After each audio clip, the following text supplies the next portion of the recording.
कैसे करें स्कॉलरशिप के लिए सही से आवेदन? पूरी जानकारी के लिए वीडियो को लास्ट तक देखें। साथियों नमस्कार, मैं छत्रपति साहू जी महाराज विश्वविद्यालय से रविंद्र शर्मा छात्रवृत्ति विभाग में प्रभारी के पद पर कार्यरत हूँ। आज आप लोगों को छात्रवृत्ति से संबंधित कि कैसे बच्चों को फॉर्म भरना है और पोर्टल पे किस तरह से फ्रेश और रिन्यूअल बच्चों को अपना आवेदन करना है उसके लिए बताना चाहता हूँ। जैसे कि ये साइट आप देख रहे हैं कि छात्रवृत्ति एवं शुल्क प्रतिपूर्ति ऑनलाइन से संबंधित ये साइट है। इसमें स्टूडेंट पोर्टल पे आप जहाँ ये क्लिक कर रहा हूँ मैं, उस पर जा करके आप रजिस्ट्रेशन करना चाहें तो रजिस्ट्रेशन कर सकते हैं। रजिस्ट्रेशन करने पर आप लोगों को ये प्राप्त होगा कि समाज कल्याण विभाग उत्तर प्रदेश द्वारा SC ST जनरल कैटेगरी के बच्चे इसमें भर सकते हैं। इसके साथ साथ पिछड़ा वर्ग कल्याण विभाग से जो OBC के बच्चे हैं वो भर सकते हैं, और अल्पसंख्यक कल्याण विभाग जो कि माइनॉरिटी से संबंधित है उससे बच्चे संबंधित जो भी हैं वो इस छात्रवृत्ति के फॉर्म को भर सकते हैं। साथ साथ आपको ये भी बताना है कि उत्तर प्रदेश शासन द्वारा SP मिश्रा जो कि उप सचिव हैं वहां पर, उनके द्वारा शासन द्वारा एक गाइडलाइन जो जारी की गई थी, वो गाइडलाइन 3 जुलाई 2024 को उच्च शिक्षा अनुभाग 3 से जारी की गई थी। ये गाइडलाइन निदेशक और कुल सचिव समस्त उत्तर प्रदेश राज्य विश्वविद्यालयों के लिए की गई थी, जिसमें वित्तीय वर्ष 24-25 के दसमोत्तर कक्षाओं में अध्ययनरत एवं मूल रूप से उत्तर प्रदेश के निवासी अनुसूचित जाति, अनुसूचित जनजाति एवं सामान्य वर्गों के लिए ये शुल्क प्रतिपूर्ति के संबंध में हम लोगों को गाइडलाइन दी गई थी, जो कि हमारी वेबसाइट पर भी आपको मिल जाएगी। इसी के साथ साथ दूसरी एक गाइडलाइन जारी की गई थी जो कि संयुक्त सचिव उत्तर प्रदेश शासन के द्वारा जारी की गई थी। ये 12/7/2024 को, इसमें मुख्य रूप से उत्तर प्रदेश के अन्य पिछड़ा वर्ग से संबंधित बच्चों के संबंध में ये शुल्क प्रतिपूर्ति और शैक्षणिक भत्ता प्रदान किए जाने हेतु ये भी गाइडलाइन जारी की गई थी, जो कि आपकी वेबसाइट पर पड़ी हुई है। मैं आपको अब इस गाइडलाइन के बारे में तो बता चुका हूं। अब मैं आपको ये बताना चाहता हूं कि जैसे बच्चे को अगर कोई भी फॉर्म भरना है तो वो फॉर्म आप स्टूडेंट के उसमें जा करके रजिस्ट्रेशन में आप ये देखिए फ्रेश कॉलम दिखाई दे रहा है, इसको फ्रेश कॉलम पर क्लिक करेंगे। जो बच्चे फर्स्ट ईयर के हैं वो फ्रेश में भरेंगे, जो बच्चे second year, third year, fourth year में हैं वो रिन्यूअल में जाएंगे, और कुछ बच्चों का जो कि सेकेंड ईयर या थर्ड ईयर या फर्स्ट ईयर में भी अपना कुछ करेक्शन करना चाहते हैं तो इस करेक्शन की साइट पर जाकर करेक्शन कर सकते हैं। इसके साथ साथ मैं आपको और भी बताना चाहता हूं कि जैसे कि जो भी फॉर्म आप विश्वविद्यालय की साइट पे जब डाउनलोड करते हैं तो उसमें फर्स्ट ईयर वाले बच्चे जो फ्रेश हैं वो तो इस तरह के फॉर्म को भरेंगे तो उनको ऑप्शन दिखेगा, लेकिन अगर सेकेंड ईयर, थर्ड ईयर या फोर्थ ईयर के बच्चे हैं जो कि इस तरह का फॉर्म भरना चाहते हैं तो उनको ये ऑप्शन नहीं मिलेगा।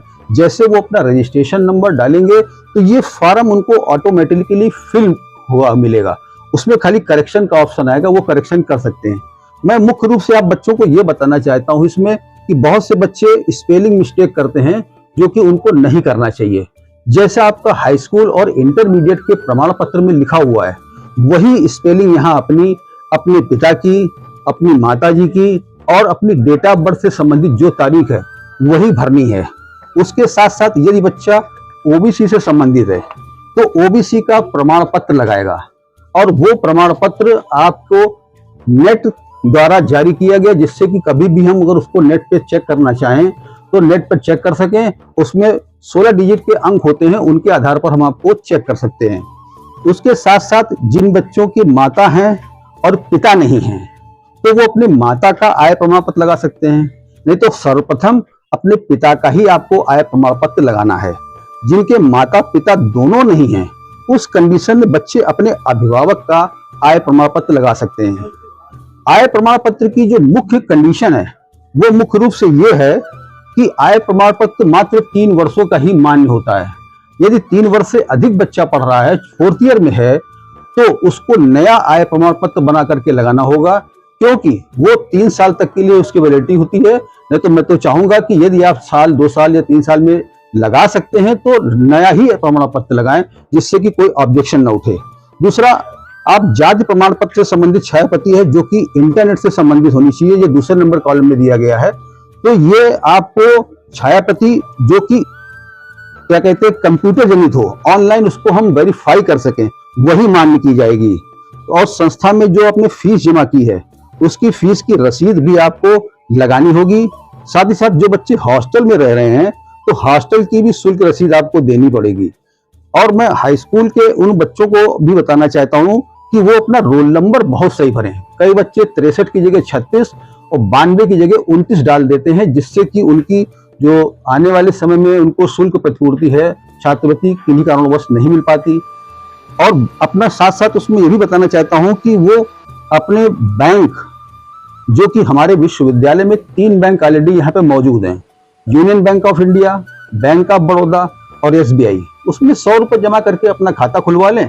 क्योंकि कभी भी बैंक और स्टूडेंट से संबंधित कोई कम्युनिकेशन होता है तो उसमें होता ये है कि बच्चा लखीमपुर का है, यहाँ पढ़ने आया, लखीमपुर के बैंक का उसने बैंक अपना नंबर दे रखा है, तो वो वर्तमान में लखीमपुर जाकर के ही करेक्शन करा पाएगा।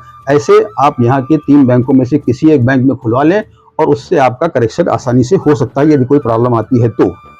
बाकी सही प्रमाण पत्रों की अंक पत्ती, चाहे वो हाई स्कूल का हो, चाहे वो इंटरमीडिएट का हो, चाहे वो और भी किसी से संबंधित हो।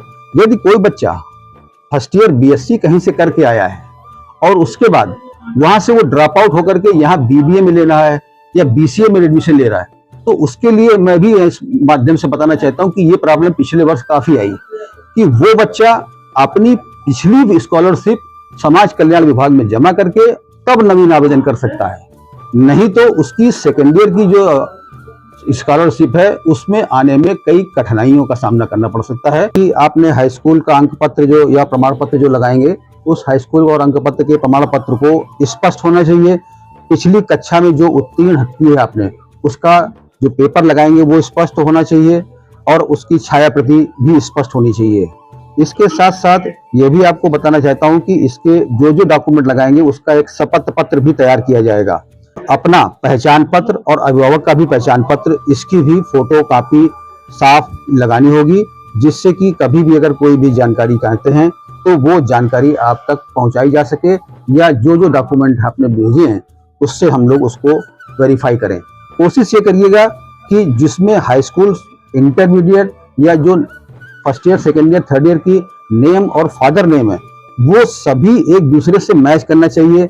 चाहे वो जाति प्रमाण पत्र हो, चाहे वो आय प्रमाण पत्र हो, चाहे वो निवास प्रमाण पत्र हो, चाहे वो पिताजी के संबंधित कोई डॉक्यूमेंट हो, शॉर्ट नेम और फुल नेम ना हो तो ज्यादा उचित होगा। उत्तर प्रदेश के जो छात्र छात्राएं हैं वो ये यूपी स्कॉलरशिप को भर सकते हैं, लेकिन जो उत्तर प्रदेश के बाहर हैं, जैसे मध्य प्रदेश के हैं, झारखंड के हैं, छत्तीसगढ़ के हैं, उनके लिए नेशनल स्कॉलरशिप का प्रावधान है और नेशनल स्कॉलरशिप जो है वो उसका लाभ वो ले सकते हैं। और इस जो भी बताई है तो आप लोगों को समझ में आ गया होगा। इसके लिए मैं विश्वविद्यालय के स्कॉलरशिप से आप सभी को बहुत बहुत बधाई और धन्यवाद देता हूं।